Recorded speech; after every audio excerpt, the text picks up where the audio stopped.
sabemos que muitos desconhecem o peso e as verdadeiras consequências para quem sonega o fisco. Quais são essas consequências? Volto com a senhora Lisa, por favor. Bom, num primeiro momento é a liquidação adicional, ou seja, é o contribuinte pagar aquilo que deveria ter pago quando ocorreu a dita transação que estava sujeita a imposto e esse imposto não foi gerado. Portanto, é entregar o imposto devido, obviamente, depois é com penalizações, não é? Com juros, coimas, etc. Depois, numa fase mais dura, digamos assim, da atuação, pode ocorrer a dita penhora, que é a cobrança coerciva, que é a cobrança forçada, é quando o contribuinte não cumpre de forma voluntária. E aqui dizer que, do lado da máquina, não há interesse em chegarmos a essa fase, não é? Porque é todo um processo administrativo, que tem que ser cumprido, citações, etc, etc. Portanto, eu penso é do interesse de todos, quer da administração tributária, quer do próprio contribuinte, cumprir de forma voluntária. Sai mais barato a toda a gente. E depois temos, digamos assim, o último patamar, que é o patamar mais gravoso, que é a questão do crime. Porque o imposto, portanto, não entregar o imposto não é só uma questão de repor aquilo que devia ter sido entregue, mas também há um juízo de censura tão grave que é penalizado a título de crime fiscal. E como nós sabemos, crime dá multa ou cadeia, não é? E porquê? Porque a obrigação de pagar imposto é uma obrigação que vem na Constituição, não é? Portanto, é um dever constitucional, então há toda uma força jurídica, toda uma força social, é um pacto social, em que as sociedades organizadas se estruturam nesse pacto social. No fundo, é dizer que nós, sociedade, só nos sobrevivemos se cada um contribuir com aquilo que tem em função da sua capacidade contributiva. Quem tem mais, contribui com mais, quem tem menos, com menos, ou quem não pode, não contribui. Só assim é que a sociedade é viável. Caso contrário, não existe sociedade da forma como nós conhecemos. E isto é tão importante que tem uma dimensão constitucional. Então, tudo o que é prática fraudulenta, intencional, com dolo, com maldade, com intenção, é crime, dá cadeia. Isto é muito grave e muito importante. E nós, sociedade, não temos essa percepção da gravidade de que é não entregar o IVA ao Estado, ou não entregar a retenção na fonte. Isto é crime. É um crime de abuso de confiança.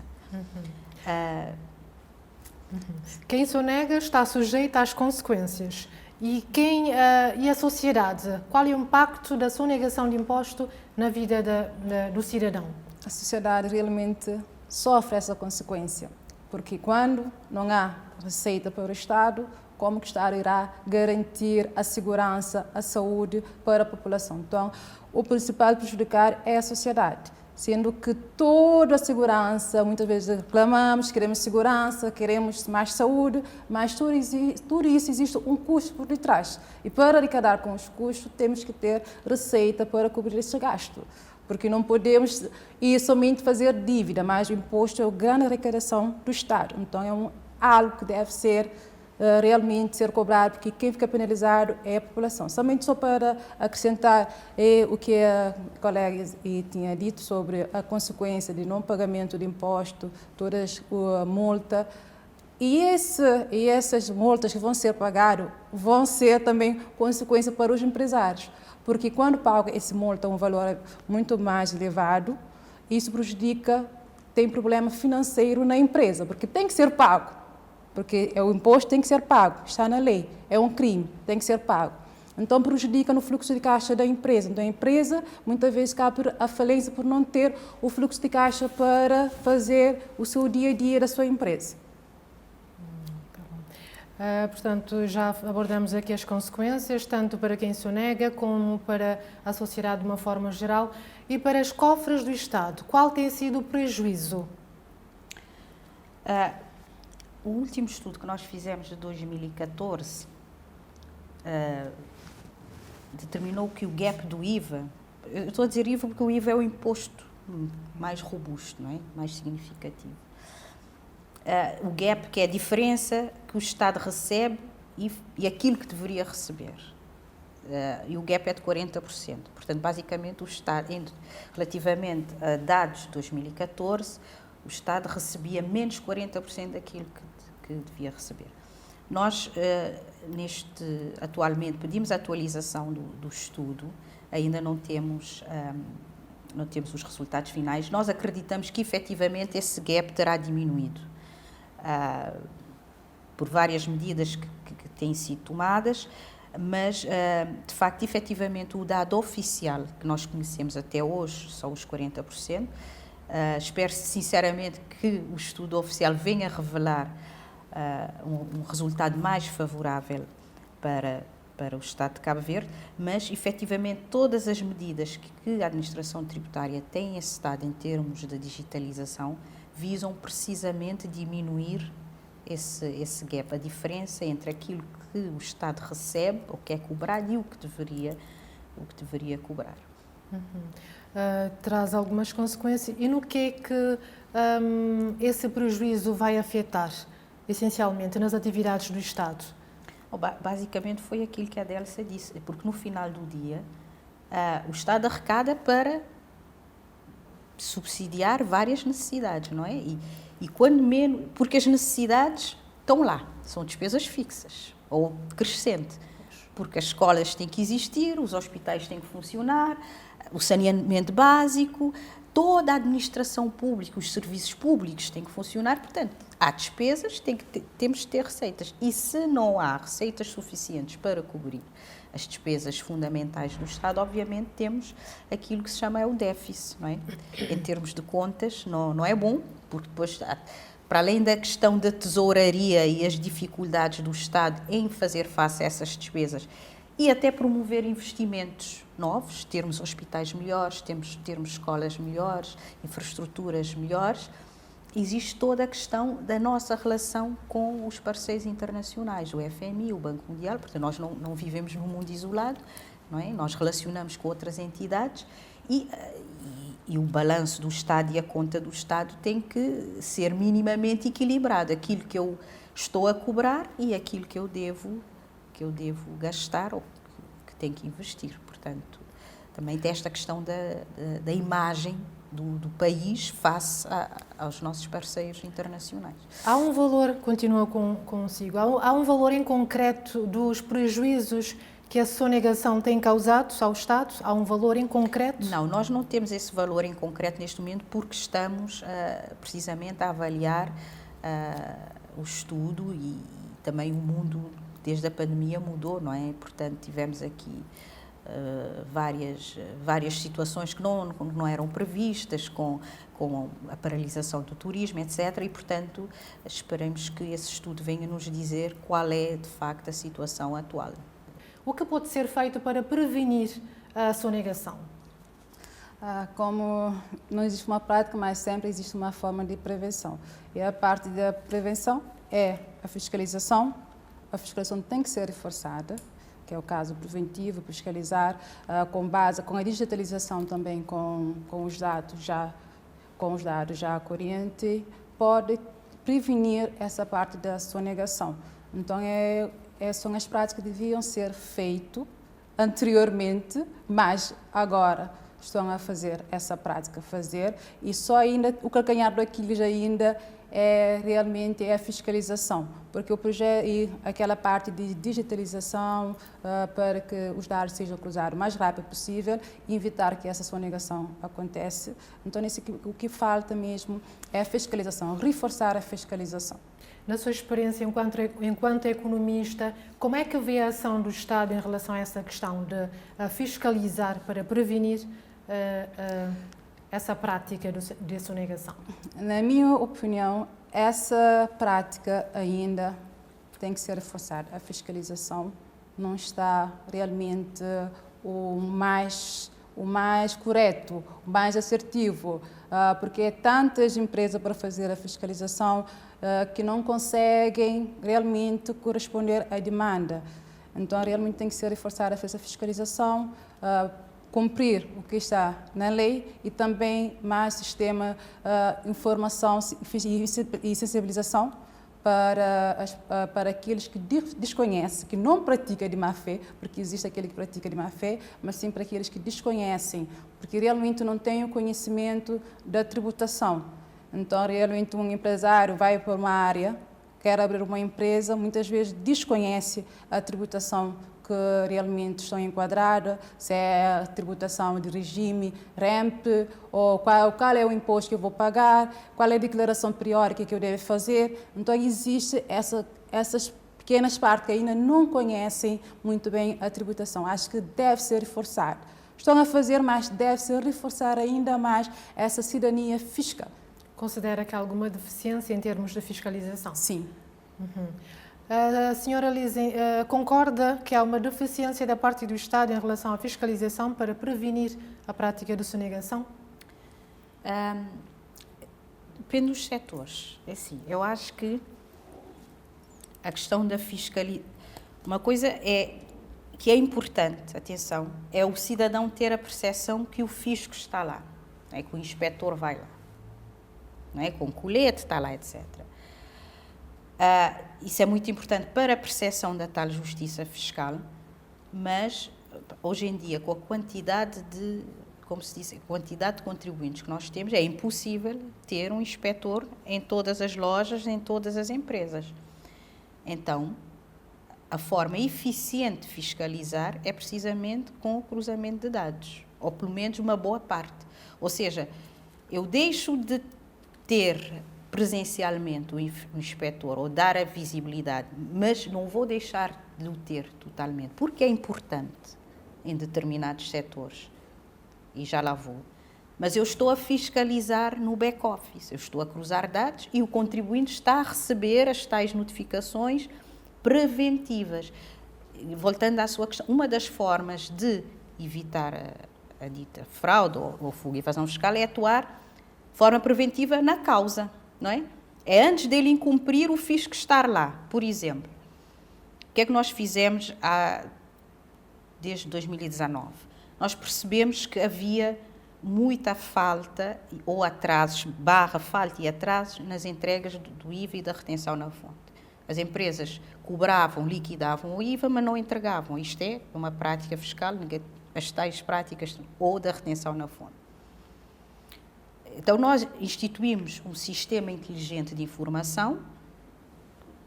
No dia 30, que deve ser entregue a declaração do IVA, antes do dia 30, o sistema já diz ao contribuinte, olha, atenção, no dia 30 você tem que entregar o IVA. Preventivamente estamos lá. Tudo automatizado, porque presencial, não é? Atenção, no dia 30 você tem que entregar. Chega o dia 30, ele entrega, ótimo, cumprimento voluntário, é o que se quer. No dia 30 ele não entrega. Atenção que tinhas de entregar ontem e não entregaste. A partir daí estás... Ou seja, o sistema de forma automatizado e inteligente vai fazendo essas inspeções. E o caminho é esse. Portanto, outra coisa que está automatizada e que consumia muito tempo nas inspeções tinha a ver com a entrega, as declarações do IVA, que muitas vezes eram preenchidas de forma incorreta, os contribuintes deduziam o IVA em documentos que não era fatura, quando a lei diz que é só fatura, e o sistema já faz isso de forma inteligente. E isso é importante porquê e para quê? E porquê na nossa sociedade? É importante para libertar os inspetores, para que eles estejam fisicamente nos setores informais. E porquê nos setores informais? Porque nesses setores informais, não é? Esses operadores estão fora do sistema. Se eles estão fora do sistema, eu não os consigo alcançar nessa troca de informações. Então, eu tenho que ter os inspetores nesses mercados informais para obrigar esses operadores a entrar no sistema. E aí que é importante a questão da visibilidade. É a população perceber que o fisco está lá, que o fisco foi ao mercado X, ao mercado Y, ou à empresa Z. Isso dá a sensação de justiça fiscal, que o cidadão percebe, afinal, não sou o único que está a pagar, o João, que não emite fatura, está lá. E é mais importante porquê? Porque a nossa sociedade tem uma característica que tem, que é muito informal ainda, não é? É muito típico das sociedades latinas e africanas terem uma dose substancial, e os economistas devem explicar isso melhor do que eu, de economia informal ou economia paralela, que muitas vezes é concorrência desleal ao operador que está formalizado, que entrega as contas, que tem a sua licença, que paga as suas taxas, etc, etc.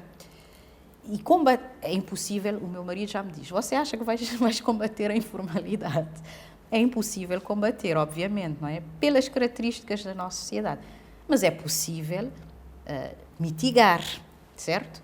Então, é nesse aspecto que eu acho que o fisco tem que estar lá, para criar uma sensação de justiça fiscal, criar a sensação, não é sensação, mas trabalhar na questão da concorrência leal e favorecer o ambiente de negócios. Mas isso só é possível se automatizarmos as tarefas que são possíveis automatizar dentro das informações que o fisco já tem, para que os inspectores possam estar onde devem estar e criar essa sensação. Eu penso que a estratégia passa um pouco por aí, porque caso contrário é impossível ter um inspetor em cada esquina, não faz sentido hoje em dia. Antigamente era possível, não é? Hoje em dia não faz sentido. Tem uma outra estratégia que o Estado está a adotar? Estamos a trabalhar para, por exemplo, simplificar os processos, não é? Que muitas dessas obrigações já vêm ou já chegam ao fisco pré-preenchidas. Porquê? Porque se o fisco tem toda a informação, quem vende, quem compra e não sei o quê, o contribuinte não precisa estar a submeter as informações, é redundância, certo? Então, a possibilidade de ter as declarações pré-preenchidas também já é uma forma de simplificar e ajudar. E volto a realçar a questão da informação e da cidadania, que é muito importante. Temos trabalhado, mas temos a consciência que não temos feito com a intensidade, com a necessidade e com a qualidade que é preciso para a sociedade que nós temos. É preciso trabalhar muito nessa vertente e basicamente é criar o diálogo também com os contribuintes, não é? Porque as interações são muito importantes. Ouvir os contribuintes, criar fórum de diálogo com os contribuintes é extremamente importante, e as entidades do Estado têm que trabalhar de forma articulada relativamente a essas práticas, porque, regra geral, quem foge ao fisco também está a incumprir com o INPS, com a questão laboral, enfim, pois há aí várias escalas de incumprimento que acabam por acontecer, que não se revela somente no domínio fiscal. Então, essa interação mais musculada e mais articulada é fundamental. Mas tudo é um processo, não é? Um trabalho que não acaba, não vai acabar hoje. Há muita coisa por fazer, já se fez muito, mas ainda há muita coisa por fazer. Tendo em conta que a sonegação fiscal afeta não só quem sonega, mas também a sociedade de uma forma geral, o que é que as pessoas, o que é que a sociedade pode fazer para ajudar nesse combate? A sociedade, a primeira parte é denunciar essa parte da sonegação. Quando eu vou numa loja, peço uma fatura, não tem fatura agora. Tem que exigir. É um direito do cidadão que é ter essa fatura. Então, deve exigir essa fatura para poder combater a sonegação. Porque se eu não cumprir a minha parte como cidadão, a empresa não vai cumprir a parte com o Estado. E o Estado não vai conseguir fazer que o bem-estar da população seja cumprida. Como de vários debates que temos aqui, o Estado precisa de receita para poder fazer os seus gastos, para o bem-estar da população. Então, a população deve exigir. E o que eu reparo é que a população não tem esse conhecimento. Simplesmente vão numa loja, os chineses, não tem uma fatura. Não tem fatura, já está. Mas estão a fugir do fisco, porque não têm fatura, se não tem fatura, não tem como provar que eu fiz essa venda.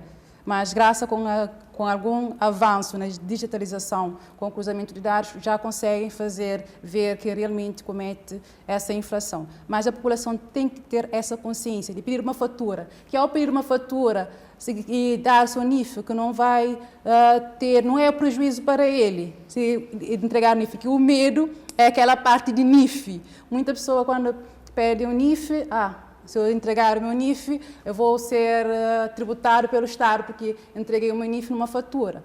Então, tem que demistificar esse conceito, que tem que pedir uma fatura, que a fatura que é pedido é para poder ter esse controle, para poder fazer o bem-estar da população. O facto das instituições, as lojas, no caso, emitirem a entrega de faturas já é um sinal do risco da prática de sonegar. Sim. Só o fato de não entregar a fatura já é a prática de sonegar. Vamos para as considerações finais. O tempo não nos perdoa, já estamos a caminhar para o final do programa. Suas considerações finais, por favor.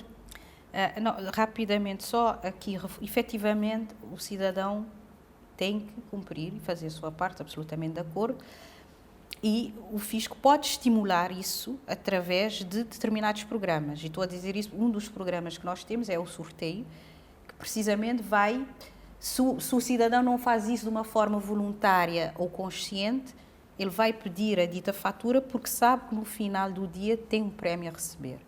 E isto, no fundo, é transformar cada cidadão num inspetor tributário. Portanto, é muito importante que cada um cumpra o seu papel neste puzzle, que é termos uma sociedade organizada.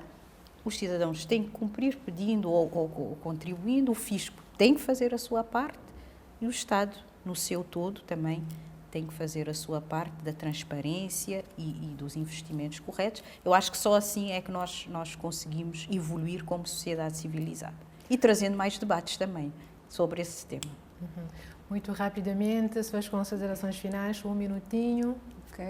Realmente precisam de ter essa sinergia entre o Estado, a população, ter essa consciencialização, que é importante de fazer a sua fiscalização. O primeiro fiscalizador é o cidadão, é a população. Então, tem que começar a ter essa consciência de ser o fiscalizador.